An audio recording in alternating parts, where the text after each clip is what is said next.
Hey everybody, I'm TJ Miller from Lewis Academy Martial Arts, and we're going to do a couple of videos for you on some tips, how to defend yourself, some self-defense stuff. One thing that bothers me about the typical one-day self-defense workshop is you can get a false sense of confidence.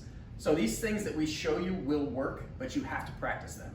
So in this first video, we're going to talk about having a fighting stance, and we're going to give you 3 tools you can use, big targets to hit, 3 weapons, high, medium, and low. Okay, so this whole time I have been talking to you in my fighting stance. If I met you somewhere and I didn't know you and I was a little bit leery about what your intentions were, I might adopt this kind of posture. I'm going to talk to you about how to do that fighting stance, but you want to have your hands up, and if you stand naturally and take 1 step forward, probably if you're right-handed, you're going to take 1 step forward with that left foot and get my back heel up just a little bit, and my hands are going to be up by my face. Now, I don't want to, if I feel slightly threatened by you, adopt a fighting stance like this, because now it looks like we want to fight.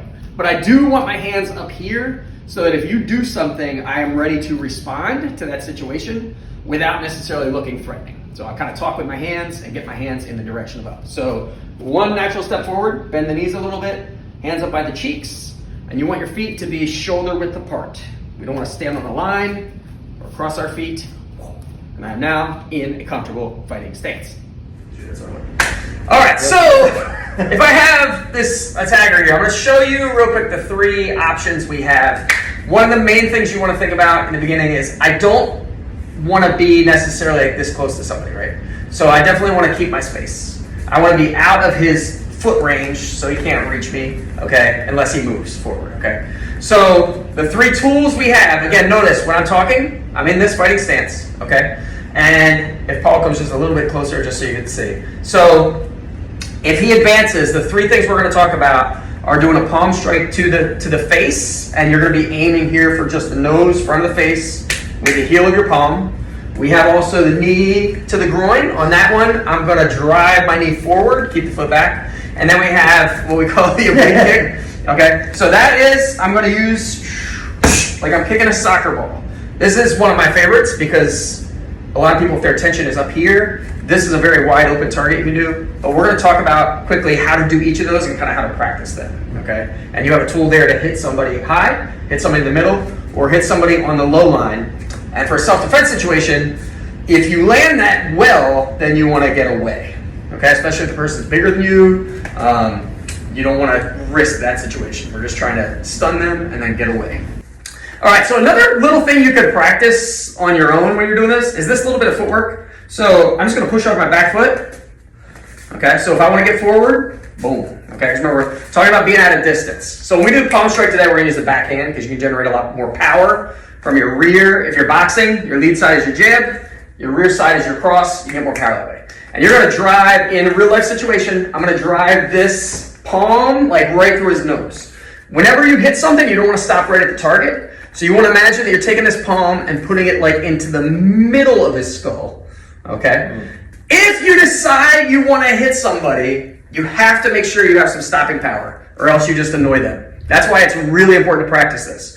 Punching, striking is a skill like anything else, and if you don't practice, you're not going to be able to do it right in the heat of the moment, okay? So whenever we throw a punch, or this palm strike, it's going to go straight out and straight back the same path, okay? And I'm going to use it with that footwork, okay? So he's going to hold the target up for me. You can also practice on a punching bag. A lot of gyms have a punching bag. And just do some reps of each of these, and this will help you get it. So I want to go through the target. So I'm not coming here and stopping. I'm going to go right through. I'm trying to imagine I'm hitting the back of his hand. And I come in, okay? And I want to have stopping power, okay? Now remember, in real life situation, I'm getting away after that, okay? If I'm here and he comes towards me, okay, I can strike that thing as it comes in, okay? You want to turn your shoulders and your body as you do that. But practice, do some reps of that, hit the bag, okay? So that's your first one. That is the palm strike to the nose. All right, our second tool we have is the knee. When we're doing our knee, we want it to go more straight through than up. You can knee like that as well. So one way you can think about your knee is your foot isn't really going to pass your leg much. You also don't want to let your foot flop out when you hit. So keep that thigh nice and tight. You're going to drive through.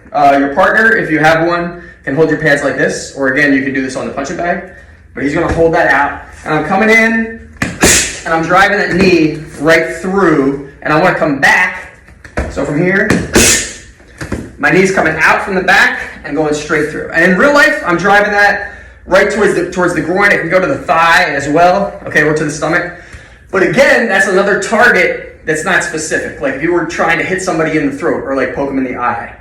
And so in a time when someone's trying to attack you and your adrenaline's going crazy, that might be kind of hard to do. So this is a little bit, again, big, easy target to hit. So I'm just aiming for the middle of the body. And I'm here, keep my hands up and out front. I'm driving that knee straight through, and then I'm creating space. Okay, so that's how we're going to do our knee. Now, finally, we have our oblique kick. If you ever played soccer, you're kind of hitting this kind of the same way you would kick a soccer ball along. I'm hitting with my heel and the bottom of my foot. And important on this one, I want to launch it out and bring it right back to where it went. So this is my pendulum. And as we're here, I can do the same thing. I step, okay? Or also, if I'm keeping my distance or space, or if I'm up against a wall, right? When he advances, I keep those hands up and I do it. If you have shoes on and they don't have any kind of shin pads and they don't have, you feel that through the train. Yeah, you feel it through the pads too. It's a really great shot if you keep that leg relaxed and shoot it out. So in slow motion, I'm coming here. You can see it's real subtle, okay? And in close range, if he's up in my face, right, boom, right, he's thinking up here, all this is pretty wide open, okay? And that's a really good shot. So that's 3 very basic tools you can use that you have to practice, do reps. Do like 20 of those palm strikes on each side. Do 20 knees, 20 of those shin kicks, right? Get them so that you can fire them effectively without thinking about it. Build the muscle memory. And do it often. And often, yeah. All right, so one really good way to practice this is if you can get a punching bag or find a punching bag. I have a subscription to the Y, so like when I travel around Renaissance fairs around the country, you can go to any of them in the country, and a lot of them will have a punching bag, okay? Hitting the bag will help you get reps into this stuff. So you can stand in range, okay? And imagine the person comes towards you. I would practice both sides, do the jab side too. This one's closer, okay? You're not gonna generate as much power as you do this rear hand, but it's good to be able to do both.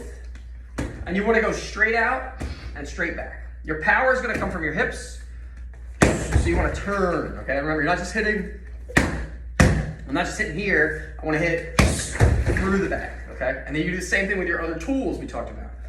So here, I'm gonna stay in range, so imagine he's coming at me, and I lean back, and I drive my knee through the back. And then you can also try to maintain your fighting stance the whole time. When you do your kicks or your knees, try to start thinking about keeping those hands up. If you got any questions, you can leave a comment and we'll try to get back to you. But I hope this helps you out. Remember, any one of these tools, for the most part, if someone is to the point where you feel like you have to hit them, we're gonna hit them and then leave as quickly as possible. All right? So I hope this helps you out. Practice those things, and we'll be back with some more stuff in the near future.